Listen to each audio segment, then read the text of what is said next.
పూరిలా పొంగే దూదిలాంటి మెత్తటి చపాతీలు. చపాతీలు పల్చగా ఉండాలి, మరి మెత్తగా ఉండాలి, పూరిలాగా పొంగాలి. ఎలా అని అనుకుంటున్నారా? పిండిని ఈ విధంగా కలుపుకోండి. చపాతీలు ఎలా చేసినా కూడా మెత్తగా సాఫ్ట్గా పూరిలాగా పొంగుతాయి. మీరు ఏ రకమైన గోధుమ పిండి తీసుకున్నా ఈ చిన్ని చిన్ని టిప్స్ పాటించి పిండి కలుపుకున్నారంటే ఎలా చేసినా కూడా ఇలా పూరిలాగా మెత్తగా పొంగుతాయి. 24 గంటలు ఉంచినా కూడా అలాగే సాఫ్ట్గా మృదువుగా ఉంటాయి చపాతీలు. ఈ చపాతీలు పూరీలా పొంగేలా, అలాగే ఎంతసేపు ఉంచినా కూడా సాఫ్ట్గా ఉండేలా చిన్న చిన్న టిప్స్ ఈ వీడియోలో చూపించానండి. ఈ చపాతీలకు హెవీ మసాలాలు లేని ఒక చికెన్ కర్రీ చూపించానండి. ఇంకెందుకు ఆలస్యం, ప్రిపేర్ చేసేద్దామా?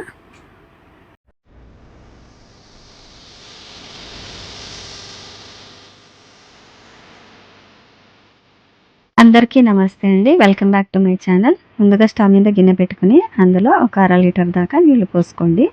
గోరువెచ్చగా చేసుకోవాలి.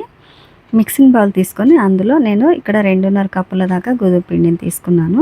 మీరు ఏ రకమైన గోధుమ పిండినైనా తీసుకోవచ్చు. ఇందులోకి 1 టీ స్పూన్ దాకా ఉప్పు వేసుకొని మొత్తం పిండిలో కలిసేలాగా కలుపుకోవాలి. మనం నీళ్లను గోరువెచ్చగా చేసుకోవాలి. ఎంత వేడి అంటే వేలు పెట్టేంతలా అంత వేడి ఉంటే సరిపోతుంది. ఇప్పుడు కొద్దిగా నీళ్లు పోసుకోవాలి. కొద్దిగా నీళ్లు పోసుకొని అందులో ఒక 2 టేబుల్ స్పూన్లంతా ఆయిల్ వేసుకొని మునివేళ్లతో ముందుగా కలుపుకోవాలండి. ఒక్కసారిగా మొత్తం అంతా కలుపుకోకుండా ఇలా మునివేళ్లతో కలుపుకుంటే పిండి మొత్తం నీళ్లను బాగా అబ్జర్వ్ చేస్తుంది. అలా కొద్దిగా నీళ్లను పోసుకుంటూ పిండిని బాగా కలుపుకోవాలి. పిండి ముద్దలా అయ్యేంతలా కలుపుకొని ఇలా ముద్దలా అయిన తర్వాత పిండిని ప్రెస్ చేస్తూ మెత్తగా కలుపుకోవాలి. ఇలా గిన్నెలో కలుపుకోవడానికి వీలు లేనప్పుడు ఇలా గచ్చు మీద పెట్టుకున్నానండి. ఇలా ప్రెస్ చేస్తూ నాదుతూ పిండిని కలుపుకోవాలి. ఇలా పిండిని మెత్తగా కలుపుకోవాలండి. మీకు ఏమైనా గట్టిగా అనిపిస్తే ఇంకొన్ని నీళ్లు తడి చేసుకుంటూ కలుపుకోవచ్చు. మెత్తగా అనిపిస్తే పొడి పిండిని చల్లుకొని కూడా మెత్తగా కలుపుకోవచ్చు. ఇలా కలుపుకున్న పిండిని ఇలా మెత్తగా కలుపుకున్న పిండిని బౌల్లోకి తీసుకోండి. పిండి ఎలా ఉండాలి అని అంటే వేళ్ళతో ప్రెస్ చేస్తే ఇలా లోపలికి వెళ్ళి వేళ్ళు పిండి పైకి రావాలి. అలా ఉండాలి పిండి. ఈ పిండి ముద్దకి 1 టీ స్పూన్ ఆయిల్ పట్టించి ఒక అరగంట నానేద్దాము. పిండి నానిన తర్వాత మనం వేళ్ళతో ఇలా ప్రెస్ చేస్తే ఇలా మెత్తగా ఉండాలి. మరోసారి పిండిని ఇలా బాగా ప్రెస్ చేస్తూ ఒక 2 నిమిషాల పాటు కలుపుకోవాలి. ఈ పిండి ముద్దను చిన్న చిన్న ఉండలుగా చేసుకుని పక్కన పెట్టుకుందాము. ఇప్పుడు చపాతీలు ఎలా చేయాలో చూపిస్తాను. ఒక చిన్న పిండి ముద్దను తీసుకొని ఒక చిన్న సైజు చపాతీలా చేసుకోవాలి. ఎక్కువగా ప్రెస్ చేస్తూ చేసుకోకూడదు. కొంచెం ఆయిల్ వేసి మొత్తం ఆ చపాతీ మొత్తం స్ప్రెడ్ చేయాలి. అలా స్ప్రెడ్ చేసిన తర్వాత దాని మీద పొడి పిండిని చల్లుకోవాలి. ఇలా పొడి పిండిని చల్లుకొని ఇలా ఒక పక్క నుంచి మొత్తం ఫోల్డ్ చేసుకుంటూ రావాలి. ఇలా చూడండి, వీడియోలో చూపిస్తున్న విధంగా ఇలా ఫోల్డ్ చేసుకోవాలి. ఇలా ఫోల్డ్ చేసుకున్న ముద్దను చూపిస్తాను చూడండి, ఇలా ఉండాలి. ఇలా ఫోల్డ్ చేసుకోవాలి. ఇప్పుడు కింద పొడి పిండిని చల్లుకొని చపాతీ కర్రతో ఒక పక్కగా ప్రెజర్ ఇస్తూ చపాతీ కర్రకు ఇలా చపాతీని ఒత్తుకోవాలి. చూడండి, ఒక పక్కగా ప్రెజర్ ఇస్తే చపాతీ దానంతట అదే తిరుగుతుంది.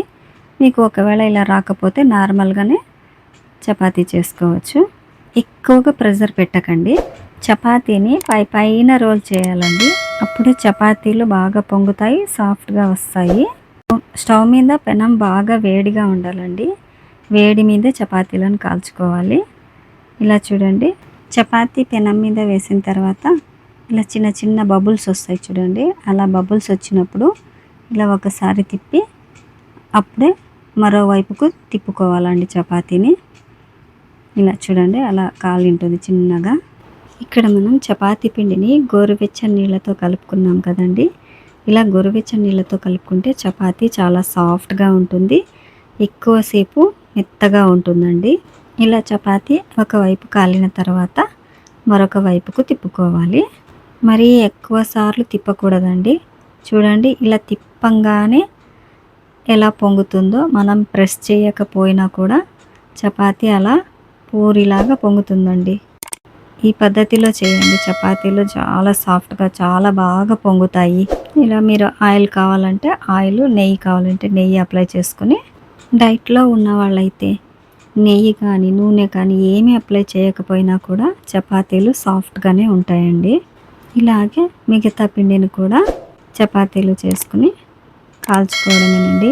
చపాతీలను ఈ పద్ధతిలో చేయడం వల్ల చపాతీలు చాలా పల్చగా వస్తాయి, అలాగే చాలా సాఫ్ట్గా ఉంటాయి, ఎక్కువసేపు మృదువుగా ఉంటాయండి చపాతీలు.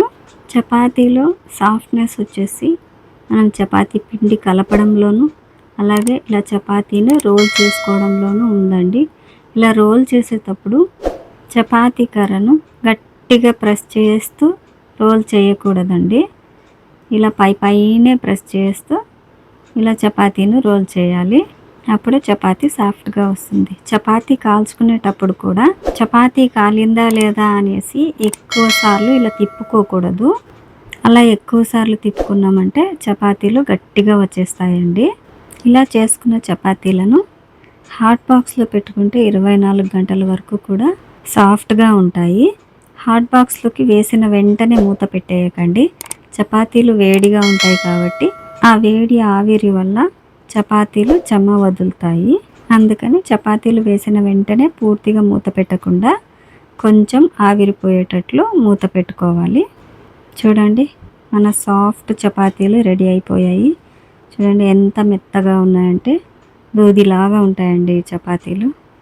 నేను చెప్పిన ఈ టిప్స్ ఫాలో అయిపోయి ఇలా మృదువైన చపాతీలు చేసేసేయండి. మరి చూడండి ఎంత సాఫ్ట్గా ఉన్నాయో.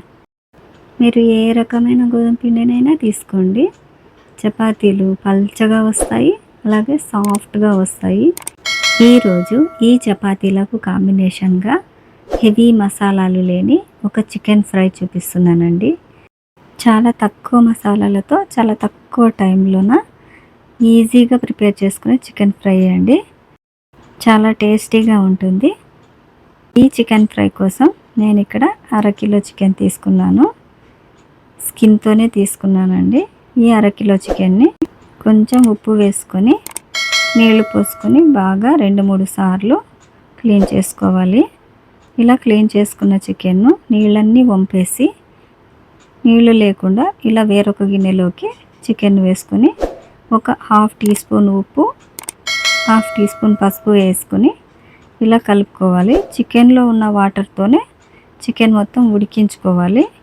ఆ చికెన్లో ఉన్న వాటర్ మొత్తం ఇంకిపోయేదాకా ఉడికించుకోవాలి. చూడండి, ఇలా ఉడికించుకోవాలి. ఇలా ఉడికించుకుంటే చికెన్ నీచు వాసన రాదు.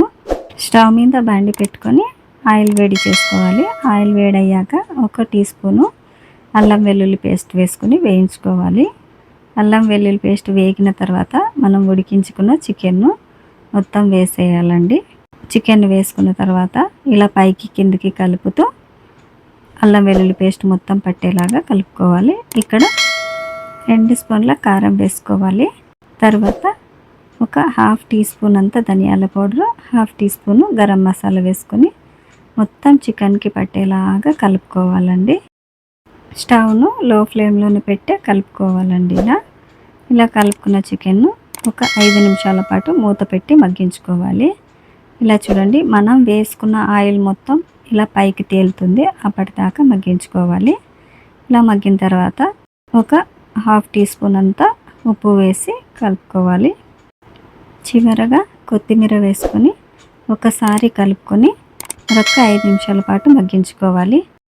అంతేనండి, మన టేస్టీ చికెన్ ఫ్రై రెడీ అయిపోయింది.